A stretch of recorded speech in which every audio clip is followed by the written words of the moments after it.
E aí galera, Pastor Antônio Lima mais uma vez com vocês, está começando mais um Papo Reto. Antes de mais nada, como sempre, eu quero pedir para você se inscrever aqui no canal, para você deixar o seu like, para você compartilhar os nossos vídeos com o maior número de pessoas que você conhecer. E para você deixar o seu comentário aqui embaixo, que ajuda muito ao crescimento desse canal, amém? Hoje eu quero trazer uma palavra com o título: O Poder Sobrenatural da Fé. Né? A fé, ela age em vários aspectos, em vários pontos da vida do crente, em vários locais, em várias áreas da vida do cristão.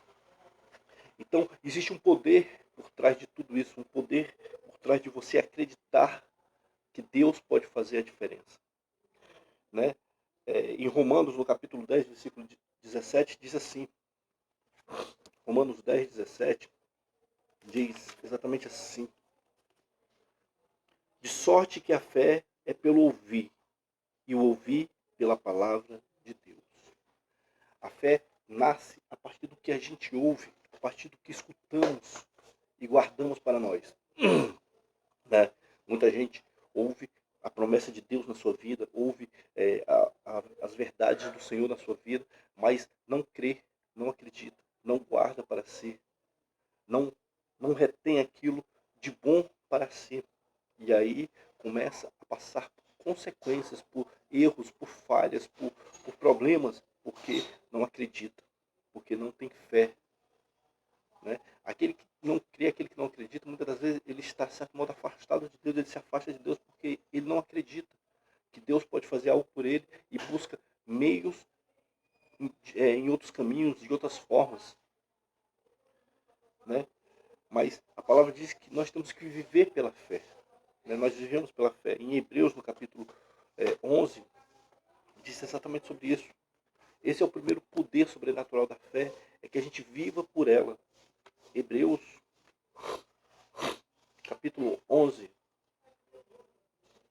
versículo 1 ao 3, diz assim: ora, a fé é o firme fundamento das coisas que se esperam e a prova das coisas que não se vê, porque por ela os antigos alcançaram o testemunho. Pela fé entendemos que os mundos, pela palavra de Deus, foram criados, e de maneira que aquilo que se vê não foi feito do que é aparente. Pela fé nós entendemos que tudo nasceu de um Deus. Pela fé nós acreditamos que tudo é possível por causa de Deus, que tudo pode acontecer pelas mãos do Senhor, que só Ele pode fazer a diferença. Que pela fé nós entendemos que nós somos mais poderosos, nós somos mais fortes, nós somos mais capazes de vencer as batalhas. Né? Se eu não tenho fé que eu vou ser curado de alguma coisa, se eu não tenho fé que eu vou conseguir alguma coisa, eu não vou para frente, eu ando para trás. Eu ando como um caranguejo, como as pessoas dizem, que anda de lado. Eu ando para trás. Porque pela fé é que nós alcançamos alguma coisa diante de Deus. Né? Pela fé as pessoas, os antigos deram testemunhos do que Deus tinha feito e do que Deus ainda pode fazer. Nós temos um Deus que ainda continua sendo o mesmo. Nós temos um Deus que continua sendo o mesmo ser, o mesmo soberano sobre as nossas vidas, que agiu no passado e continua agindo no nosso tempo, agindo no presente, agindo nessa década, agindo nesse tempo. Então nós temos que entender que nós temos um Deus que continua sendo o mesmo, agindo da mesma forma, no mesmo tempo. A fé agindo no impossível. Abacuque, no capítulo 2, versículo 4, diz assim, o livro do profeta Abacuque 2,4 diz: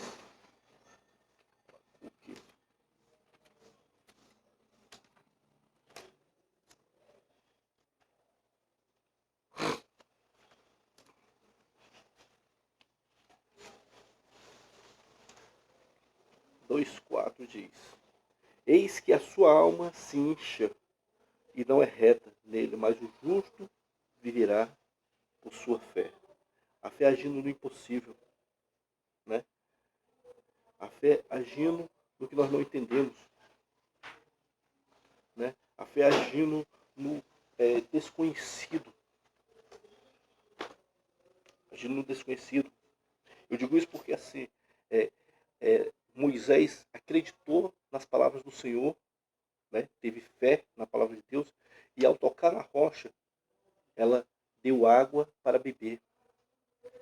De repente, você poderia se tornar uma pessoa incrédula nesse momento, por quê? Porque você fala assim, jamais uma rocha vai dar água para que eu possa saciar a minha sede.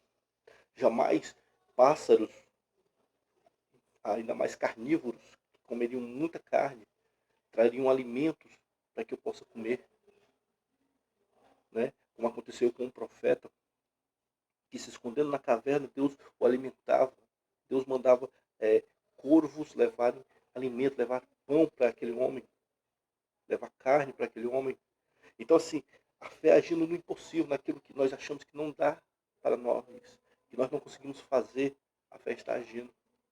Quando Moisés tocou no mar vermelho, que abriu ele em duas partes, separou em duas partes, ali Deus estava agindo no impossível, através da fé de Moisés. A arma, armado pela fé. A fé como uma arma. Né? Efésios, no capítulo 6, versículo 16, diz assim. Efésios 6, 16, diz o seguinte. Efésios, capítulo 6, versículo 16.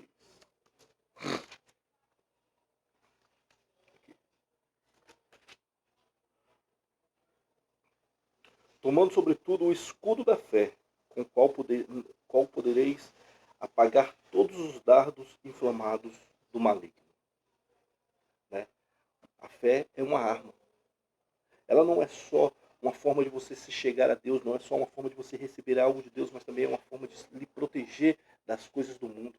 É uma forma de lhe fortalecer, de lhe ajudar, de lhe socorrer nos momentos de angústia, nos momentos de dificuldade, nos momentos de complicação. A fé age para isso, age a nosso favor e por nós, para que nós possamos alcançar algo do Senhor. A fé, alimento para Deus. Hebreus, no capítulo 11, mais uma vez, versículo 6, diz assim. Né? A fé é alimento para Deus. 11, 6 diz. Ora, sem fé é impossível agradar a Deus, porque é necessário que aquele que se aproxima de Deus creia que Ele existe e que é galardoador dos que o buscam. Né? Sem fé é impossível agradar a Deus, serve como alimento para Deus. A nossa fé serve para que Deus possa ser o Deus que Ele é e que a gente venha crescer dentro desse poder do Senhor. Serve como alimento.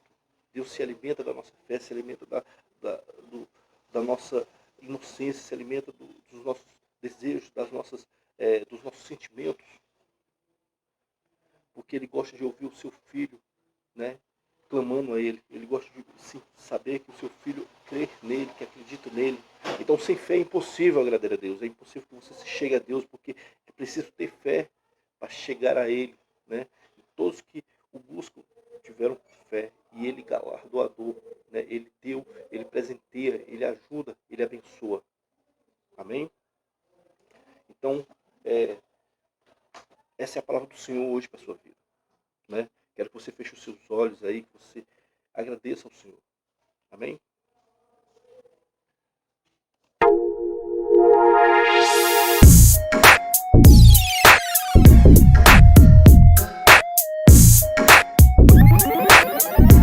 E aí, galera, não terminou o vídeo ainda. Hoje nós estamos estreando o Responde Aí, Pastor. Né? Eu quero que você deixe a sua pergunta nos comentários dos nossos vídeos, que aí nós estaremos respondendo, dentro de cada vídeo, nós vamos estar respondendo algumas perguntas. Hoje eu quero responder uma pergunta aqui que foi feita não pelas redes sociais, né? Não deixaram nas redes sociais, um rapaz chegou conversando comigo e ele fez uma pergunta. O que é que eu achava de tatuagem? Ou seja, o que eu achava sobre ter tatuagem ou se era pecado ter tatuagem. A palavra de Deus não diz nada, né? Eu vou tentar responder aqui dentro da palavra de Deus para você entender. Mas a palavra de Deus não diz nada sobre ter ou fazer ou não tatuagem. Apenas existe uma palavra dentro da Bíblia, dentro da palavra de Deus, que diz que assim, o homem não fará marcas, ou seja, não fará marcas, não fará cortes no seu corpo de pessoas vivas ou mortas, né? Apenas isso. Mas aí a gente tem que entender que para todo texto existe um contexto, existe uma interpretação, existe um significado para aquilo ter sido dito, para aquilo ter acontecido, para aquilo ter ocorrido. E aqui vem a resposta. Quando Deus chegou ao povo e disse que não fizessem marcas em vossos corpos, que não fizessem marca no seu corpo, e Deus se referia apenas a um significado, que naquele tempo o povo de Israel, o povo de Deus, vivia no meio de povos estranhos, povos diferentes, pessoas de outras culturas, com costumes diferentes. E aí o que é que acontece? Deus proibiu, ou seja, ordenou ao povo que não fizessem marcas no seu corpo, ou pinturas, ou riscos, ou rabiscos, ou cortes, né? Para que não se parecessem com aqueles povos. Vamos supor que eu chegasse aqui nessa cidade. Eu olho para o fulano de tal e para o fulano de tal. São igual. Então, para eles não se parecerem com aqueles povos, porque aqueles povos faziam marcas no seu corpo, simbolizando os seus deuses, simbolizando costumes pagãos, simbolizando rituais pagãos. Então, Deus ordenou isso, que não fizessem marca no seu corpo, para que eles não se parecessem com aquelas pessoas. Mas aí vem um outro ponto. Eu não vou dizer para você fazer uma tatuagem, ou não fazer. De repente você tem uma tatuagem no seu corpo que você fez antes de conhecer ao Senhor, de antes de você vir ao Senhor, de você entregar a sua vida ao Senhor como seu Salvador. Amém? Não tem como arrancar, você não vai cortar a parte do seu corpo que está com a tatuagem. Mas se você já aceitou o Senhor Jesus e pensa em fazer uma tatuagem, aí vem um outro ponto, que é uma decisão sua. Eu não posso aqui dizer que você deve fazer ou não, porque a questão da tatuagem é uma questão de intimidade consigo mesmo, de autoconhecimento. De repente você faz porque você acha que é bonito, de repente você faz porque você acha que vai fazer uma diferença para você, de repente você não quer fazer porque você acha aquilo nojento, sujo, pecaminoso.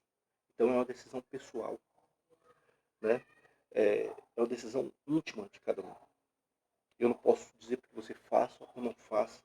Estaria sendo até hipócrita aqui, estaria sendo agindo erroneamente, dizendo que você fizesse, dizendo que você não faça. Eu não posso tomar decisão por você nesse ponto, né? Mas existem vários tipos de tatuagem. Existe tatuagem também de caráter, que é para melhoramento do corpo. Aí você pergunta, como assim, pastor? Eu já ministrei aqui sobre isso, eu falei, eu fiz uma mensagem só sobre isso, se você depois quiser ver, né? E fala exatamente sobre isso, que existem tatuagens estéticas hoje em dia também. Existem mulheres que sofrem de um câncer, têm uma doença e acabam perdendo alguma parte do seu corpo, assim, um seio, alguma coisa, tem que ser tirado, tem que ser arrancado por causa da doença, ou sofrem uma queimadura muito grave. Elas fazem tatuagem, ou eles fazem tatuagem para esconder aquela cicatriz. Então é uma coisa estética, é uma coisa para a pessoa se sentir melhor. Mas é uma decisão de cada um. Amém? Então, eu espero que você tenha entendido, que Deus tenha colocado, tenha lhe dado a resposta que você desejava esse dia. De repente, você talvez tenha já se feito essa pergunta. Né? Aqui eu estou usando a pergunta de um rapaz que conversou comigo e me perguntou pessoalmente o que eu achava. E eu disse para ele, dentro da palavra de Deus, exatamente o que eu estou dizendo aqui. Que Deus não deixou dizendo que você pode ou não pode. Mas também, né, ele não deixou. Ele apenas orientou que você não fizesse marcas no seu corpo, porque você ia se parecer com as pessoas daquele tempo. De repente você vive no meio de uma cultura, ou com pessoas de costumes diferentes, pode ser um cristão autêntico. Então a decisão é sua, não faça. Mas de repente, né, você é de uma igreja muito pentecostal, muito rígida. Então assim, você também não vai desobedecer a sua liderança. Se sua liderança diz que você não deve fazer, você não faça. Mas se você acha que vai se sentir melhor com isso, faça. Mas sabendo que tudo tem uma consequência, tudo tem uma escolha. Amém? Feche os seus olhos onde você estiver, vamos orar, vamos agradecer a Deus por tudo que Ele tem feito em nossas vidas. Senhor, nosso Deus, nosso Pai, quero te glorificar, Senhor, bendizer, exaltar o teu santo e poderoso nome. Obrigado, Deus, por tudo que o Senhor tem feito, abençoa, guarda, livra de todo mal. Toma cada um dos teus filhos em tuas mãos, faz o que nós não podemos fazer, porque assim, ó Deus, eu te peço e te agradeço em nome de Jesus. Amém e graças a Deus. Fica com Deus.